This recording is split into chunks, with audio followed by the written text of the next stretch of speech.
আসসালামু আলাইকুম, কেমন আছেন সবাই? আপনাদের দোয়া এবং ভালোবাসায় আল্লাহর অশেষ মেহেরবানিতে আমি কিন্তু আমার পরিবার নিয়ে বেশ ভালো আছি। আমি রুমা বলছি মানিকগঞ্জ জেলা থেকে। বরাবরের মতো আরও একটা নতুন ভিডিও নিয়ে চলে এসেছি। এই মুহূর্তে কাছে কিংবা দূরে, দেশে কিংবা দেশের বাইরে, যে যেখান থেকে আমার ভিডিওটি দেখছেন তাদের সবার সুস্বাস্থ্য কামনা করে আজকের ভিডিওটা শুরু করছি। জীবনে যখন যে পরিস্থিতি আসবে সেই পরিস্থিতিতে নিজেকে মানিয়ে নিতে পারলেই জীবন হবে সুন্দর, আর আপনি হবেন সবচাইতে সুখী মানুষ। জীবনটা ফুলের বিছানা নয়, জীবন মানেই যুদ্ধ, জীবন মানেই সংগ্রাম। সংগ্রাম কখনো সুখের হয় না, সংগ্রাম করতে হলে অবশ্যই ধৈর্য এবং পরিশ্রম করতে হয়। এই পৃথিবীতে প্রতিটা মানুষ প্রতিনিয়ত সংগ্রাম করে চলছে। কেউ সংগ্রাম করছে কেবলমাত্র দুমুঠো ভাত জোগাড় করতে, আবার কেউ সংগ্রাম করছে তাদের বিলাসিতায় মোড়ানো জীবনটাকে আরও বেশি বিলাসবহুল করার জন্য। অনেক দিন ধরে কচু শাক খেতে ইচ্ছে করছিল, ঘরে শাকসবজি থাকার কারণে কচুটা আর কেটে আনা হয় না। তবে কালকে রান্না করার মতো ঘরে কিছুই ছিল না, তাই ভাবলাম আমি যেখানে থাকি সেখানে পাশেই কিন্তু বেশ সুন্দর সুন্দর কচু আছে, সেখান থেকে আমি কিছু কচু কেটে এনেছি। কেটে আমি কচুগুলোকে ধুয়ে সুন্দর করে পরিষ্কার করে নিয়েছি। আর এই কচুটা যেহেতু আমি কালকে রান্না করব, তো এই জন্য আমি রাতের বেলা কচুটাকে সুন্দর করে কেটে ধুয়ে এখন হচ্ছে ভাপ দিয়ে পানিটা ফেলে বক্সে ভরে রেখে দিব। তো আলহামদুলিল্লাহ কালকের দিনটা আমার এই কচু শাক দিয়ে চলে যাবে। রাফসানের আব্বু বাড়ি থেকে যাওয়ার পর শাকসবজিতে আমাকে একটু কষ্টই করতে হয়, কারণ বাজারে যাওয়া ব্যাপারটা আমার খুব একটা ভালো লাগে না। টাকা থাকা সত্ত্বেও হয় কি, আমি যখন তখন যে শাকসবজি কিনে আনতে পারি না, ওই জন্য আমাকে একটু এইভাবে ম্যানেজ করে চলতে হয়। তো এতে আমার কোনো সমস্যা নাই, আলহামদুলিল্লাহ। আমি যে কোনো পরিস্থিতিতেই নিজেকে মানিয়ে নিতে পারি। ভালো মন্দ হলে যেমন পেট ভরে খেতে পারি, ভর্তা ভাত হলেও কিন্তু খুব আনন্দের সাথে মজা করে খেতে পারি। এটা হচ্ছে পরদিন সকালবেলার ভিডিও। সকালবেলার একটা মাত্র অভ্যাস আমাদের দিনটাকে করে তুলবে বরকতময়, পাল্টে দিবে আমাদের দুনিয়া এবং আখিরাত। আমি যতই রুটিন করে কাজ করি না কেন, যদি আমি সকালবেলার এই কাজটা না করি, তাহলে কোনো কাজেই যেন কোনো রকম বরকত পাই না। ফজরের নামাজ আমাদের দিনটাকে বরকতময় করে তোলে। ফজরের নামাজ পড়ে কাজ শুরু করলে কাজগুলো খুব তাড়াতাড়ি শেষ হয়, আর হাতেও প্রচুর সময় পাওয়া যায়। আর মেইন যেটা পাওয়া যায় সেটা হচ্ছে মানসিক শান্তি। আমার নিজের ক্ষেত্রে তো এরকমটাই হয়। অ্যাজ এ মুসলিম হিসেবে আমাদের সবারই উচিত এই অভ্যাসটা গড়ে তোলা। আমার কথা শুনে কেউ কষ্ট পাবেন না, আমি কিন্তু আপনাদেরকে জ্ঞান দিচ্ছি না, সেই সাহস আমার নেই। আপনারা সবাই অনেক জ্ঞানী মানুষ। আমি শুধু আমার নিজের জীবনের অভিজ্ঞতাটুকু আপনাদের সাথে শেয়ার করলাম। যখন কোনো কারণে আমি ফজরের নামাজ পড়তে পারি না, সেই দিনটাই আমার এলোমেলো কাটে, কোনো কাজ করেই শান্তি পাই না, শরীরটা কেমন যেন ভার হয়ে থাকে। তো যাই হোক, এই তো সকালবেলা ফজরের নামাজ শেষ করে আমি হচ্ছে বেডরুমের সমস্ত ফার্নিচারগুলো পরিষ্কার করছিলাম। আর এই যে আমি আপনাদের সাথে আমার স্কিন কেয়ারের প্রোডাক্টগুলো শেয়ার করি। আমি আসলে কোনো কালেই তেমন স্কিন কেয়ার প্রোডাক্ট ব্যবহার করি নাই। এই তো চুলের জন্য হচ্ছে প্যারাশুট তেল, আর ওইখানে অলিভ অয়েল তেলটা হচ্ছে আমার ছেলের জন্য। এখানে একটা পন্স স্নো আছে, যেটা আমি 1.5 মাস হয়ে যায় মুখে মাখি না। তবে হ্যাঁ, ওই যে ম্যারিল যে পেট্রোলিয়াম জেলিটা আছে সেটা আমার সব সময় লাগে, কারণ আমার সারা বছরই কেন জানি ঠোঁট ফাটে। আর এই ঘড়িটা আমি সচরাচর কোথাও গেলে হাতে পরি। এই যে চুলের ব্যান্ডগুলো দেখতে পাচ্ছেন, এই সবগুলো চুলের ব্যান্ড হচ্ছে আপনাদের ভাইয়া পছন্দ করে কিনে এনেছে। আমার চুল কিন্তু অত ছোট না, মাশাল্লাহ আছে বড়ই, তবে তারপরেও আমি চুলে খোপা করতে পারি না। আর এই কারণে আপনাদের ভাইয়া যেখানেই যাক, আর চোখের সামনে যদি কোনো ধরনের মেলা পড়ে, তাহলে হচ্ছে কি আমার জন্য 3-4টা করে এই ব্যান্ডগুলো কিনে আনে। এই ব্যাপারটা আমার ভীষণ ভালো লাগে। আপনাদের সাথে কথা বলতে বলতে আমি আমার আসবাবপত্রগুলোকে পরিষ্কার করে নিলাম।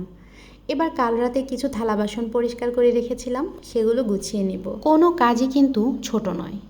যদি মহান আল্লাহ চান, ধৈর্য এবং পরিশ্রমের মাধ্যমে যে কোনো কাজেই সফলতা অর্জন করা সম্ভব। আমিও পরিশ্রম করছি দীর্ঘ 1 বছর যাবৎ এই ইউটিউব প্ল্যাটফর্মে একটু সফলতা পাওয়ার জন্য। জানি না সফলতা পাবো কি না, তবে যতদিন ধৈর্য আছে ততদিন পরিশ্রম করে যাব। সফলতা অর্জন করা মানে কিন্তু শুধু টাকা পয়সা ইনকাম করা নয়, মানুষের ভালোবাসা পাওয়া, মানুষের মনে জায়গা করে নেওয়া, এটাও কিন্তু এক ধরনের সফলতা। এক্ষেত্রে নিজেকে কিছুটা হলেও সফল মনে হচ্ছে। আগে কিন্তু আমার ভিডিওতে 50 থেকে 60টা ভিউজ আসতো, এখন তোমাদের ভালোবাসায় সেটা 200 থেকে 250তে যেয়ে পৌঁছেছে। তোমাদের সুন্দর সুন্দর কমেন্টগুলো আমাকে অনেক বেশি অনুপ্রাণিত করে। এটাও কিন্তু এক ধরনের সফলতা। এই সোশ্যাল মিডিয়াতে কাজ করতে এসে আমি আমার জীবনে এমন কিছু মানুষ পেয়েছি যারা সবসময় আমাকে মোটিভেট করে। যখন আমি ধৈর্য হারিয়ে ভেঙে পড়ি তখন তারা আমাকে উঠে দাঁড়াতে সাহায্য করে। আসলে তোমাদের ভালোবাসা ছাড়া কখনোই সোশ্যাল মিডিয়াতে সফলতা অর্জন করা সম্ভব না। আমি তোমাদের প্রতি চিরকৃতজ্ঞ। আশা করি সামনের দিনগুলোতেও আমাকে এভাবেই ভালোবাসা দিয়ে যাবে। আমার কলিজার আপু এবং ভাইয়েরা, তোমাদের সকলের কাছে আমি দোয়া চাইছি। তোমরা আমার জন্য দোয়া করো, আমি যেন আমার মায়ের পাশে দাঁড়াতে পারি। তোমাদের সাথে কথা বলতে বলতে আমি রান্নাঘরে থালা বাসনগুলোকে গুছিয়ে নিয়েছি। তারপর অফ ক্যামেরাতে সকালের নাস্তাটা করে নিয়েছি।